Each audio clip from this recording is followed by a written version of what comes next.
Pizzas and Sad Cavemen, the emotional value. How your emotions sabotage you, and how to make them work for you. Before we begin, I must remind you that this is not a source of information or an academic document, but a reflective essay, which aims to invite the reader to redefine the concept of emotions and suggest a way of acting that offers well-being. The temptation. Tell me if this sounds familiar. It's Wednesday afternoon, you have food in the refrigerator that will spoil if left too much longer. But you have a craving for pizza. Logically, you conclude it's not a good idea to buy it, you'll waste food and overspend.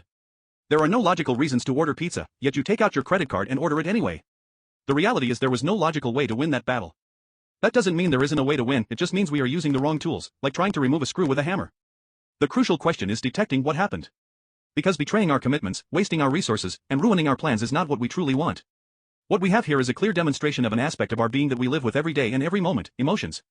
Emotions arise from biological and nervous stimuli originating in our body.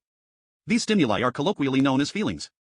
Throughout the day we experience thousands of them, of many types and kinds: muscle spasms, an itchy nose, tiredness, boredom, the feeling of lacking air, or being poorly seated in our chair, as well as many others that have no name and that internet communities are constantly trying to identify and label. Now, while all feelings provide information to the body, not all are consciously perceptible. Only when something occurs that requires our conscious attention does a complex phenomenon arise, combining hormone secretion and muscular reactions. We call these emotions. All emotions are externalized and manifested in the body. Emotions are functional tools that primarily serve survival. This is not a new idea, it stems from Charles Darwin and has been refined by various authors such as William James, Robert Plutchik, Paul Ekman, and more recently Daniel Goleman, author of Emotional Intelligence. And despite that long tradition and the extensive work done to understand emotions, popular culture interprets them differently, more as mood swings or internal thermometers that tell us how we feel. This view has generated myths and misconceptions that we must actively combat to take control of our personal well-being. The myths of emotion. Positive and negative emotions. We think emotions like joy or affection are positive and the rest are negative. The reality is that all emotions are useful and necessary, and all offer us important information about what is happening within us and in our lives. We can and should control our emotions. The illusion of control makes us think that those who don't express their emotions have mastery over them. The reality is that trying to control emotions is like trying to hold back the tide with your hands. You can try, but you won't succeed. Emotions are flows with a specific purpose. Stopping that flow produces what is known as repressed emotions, which can damage both body and mind. Reason and emotion are opposites. Being emotional is socially frowned upon, regardless of which emotion is expressed, as if emotion blocked reason, as in the pizza example. However, reality is far more complex. In that example we can recognize that logical reasons exist not to proceed, which proves we are indeed rational. The problem is that other mechanisms take priority over reason. We will explore these later. Ignoring emotions makes them disappear. Of all the myths about emotions, this is the most harmful. Emotions are flows that need to occur. Blocking them alters our physical and mental health and distorts the way we think and feel. This is the root of repressed emotions and various psychological traumas. What are emotions? First and foremost, we must make an important distinction between feelings and emotions. Feelings are electrical and biochemical stimuli in our body that occur as a consequence of something that happens to us: a sense of well-being, a change in the environment, physical attraction toward another person. Feelings are extremely fast and can occur in large numbers within very short intervals. To illustrate this, allow me to share a personal anecdote. On one occasion I was sent to have some tests done at a hospital. I had to wake up very early and was running late. I needed to arrive at a specific time or I would lose my appointment. When I arrived, the nurse informed me that my tests were not for that hospital, but for one a kilometer further ahead. I am not exaggerating. In less than a second I felt fear, anger, frustration, humiliation, despair, and anxiety. Fear of losing the medical appointment, anger over the difficulties I had getting there only to be turned away, frustration because the effort had been in vain, humiliation for not having noticed the error, anxiety because I didn't know if I could cover the distance and arrive in time. All of that in less than a second. Emotions, for their part, are how the body reacts to those feelings. If one feels anger, the body prepares to fight. If one feels anxiety, it enters a state of hypersensitivity to detect threats. All emotions have specific functions both for survival and for social integration.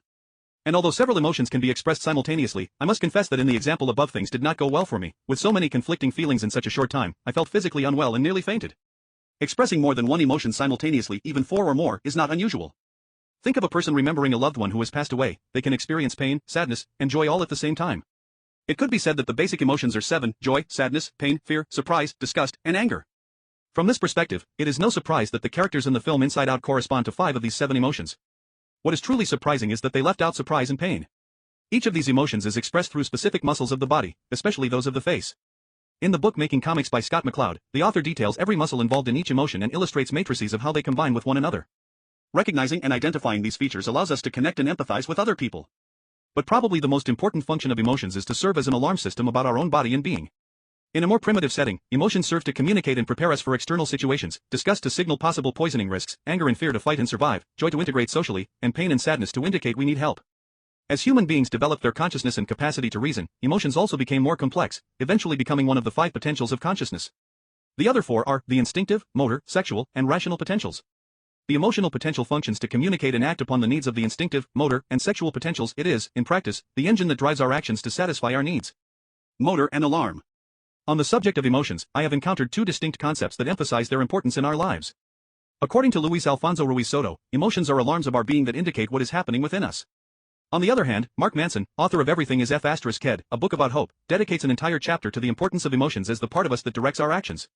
He calls them the feeling brain. At first glance, these authors might seem to disagree. If emotions are an alarm, how can they also be a motor? The reality is that they are both. Emotions modify the conditions of our body so that we take certain actions.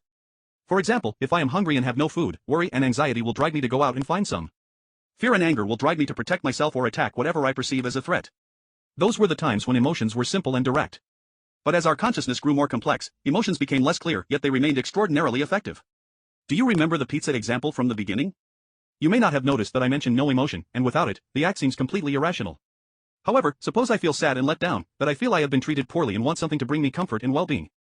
When I think of pizza, I associate not only the pleasure of the taste but the well-being it gave me the last time I had it, and under those circumstances, spending a little money or risking the food in the refrigerator spoiling seems a small price to pay for my well-being. As I said before, the problem is not that we are irrational, but that emotions take priority over reason.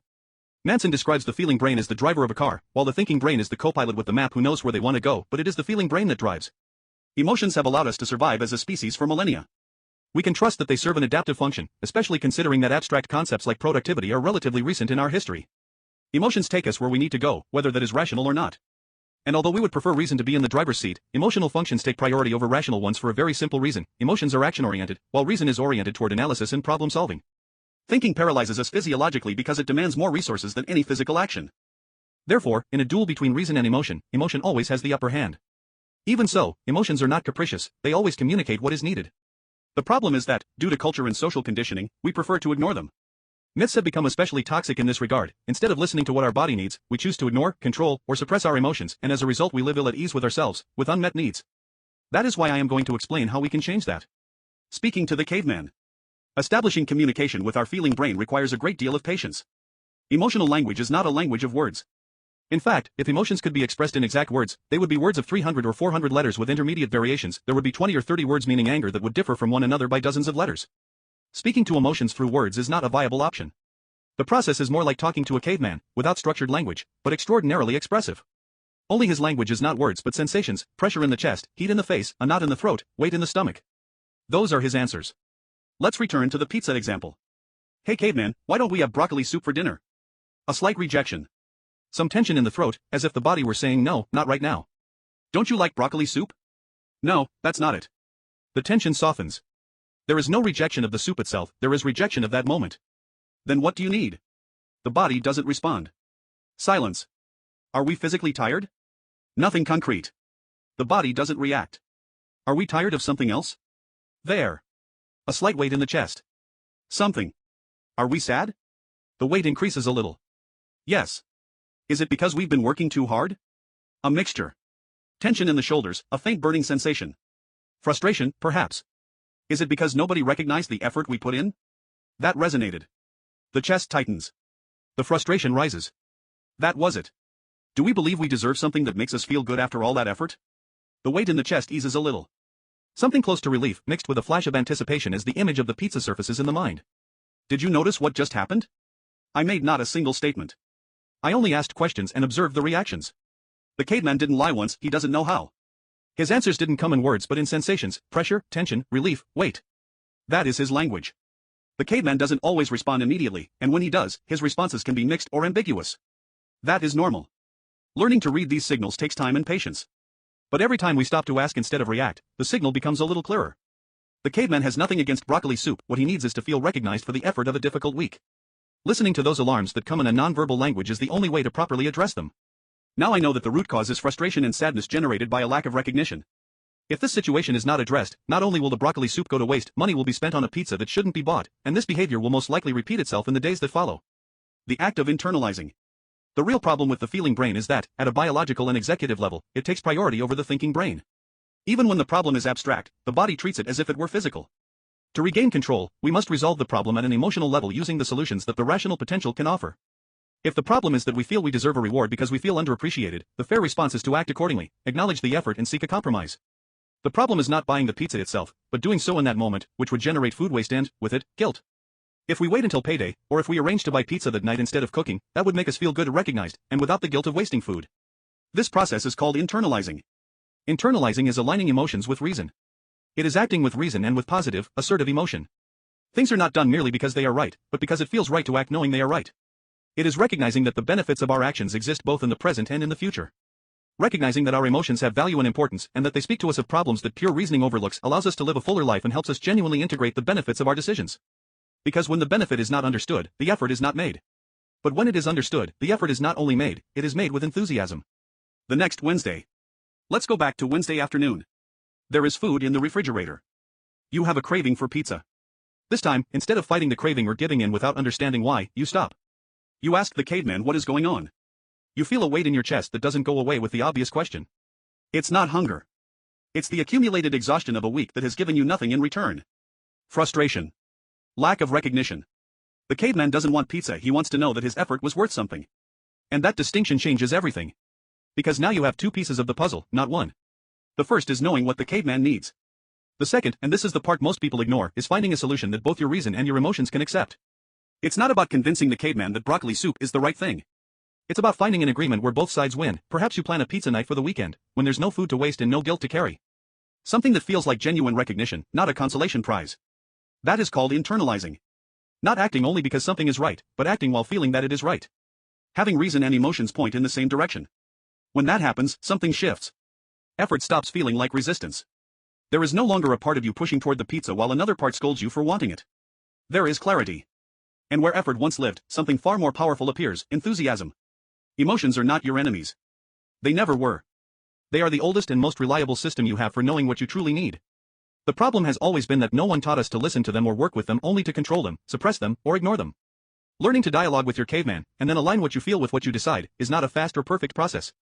You will misread signals. You will confuse sadness with hunger and exhaustion with laziness.